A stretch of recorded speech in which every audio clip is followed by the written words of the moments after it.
How long does stroke rehabilitation last? Published by Professor Dr. Engin Kacker. 1. Can stroke be treated? Stroke is not a desperate illness. From the point stroke has happened, there are many treatments that need to be done.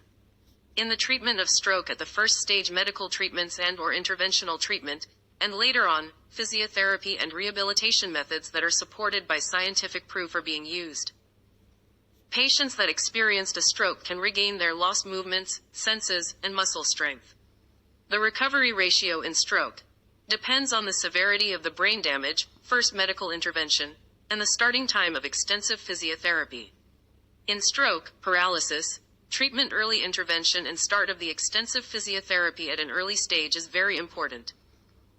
In physiotherapy, brain plasticity is used.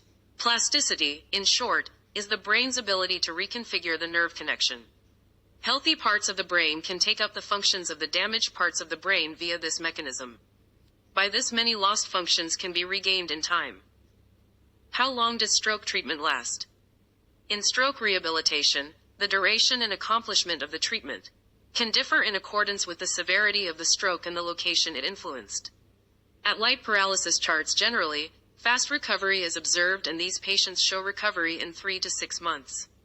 But the recovery of precise hand movements can take much more time. In the severe paralysis charts, recovery ratio and duration can be variable.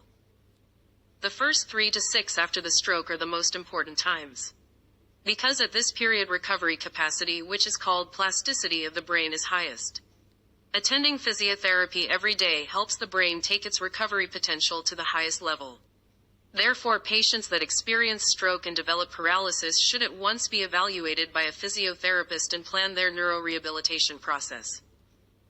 In the process of recovery of paralysis after the first 3 to 6 months, a decrease in the recovery speed and bluntness in the functions to some extent can be observed.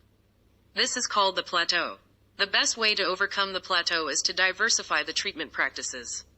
When the brain is subjected to new unfamiliar exercises, it is stimulated functional recovery. The process of recovery goes on for up to 2 years. Patients with paralysis and their loved ones should never leave the struggle for recovery. Don't forget, recovery only stops when you stop.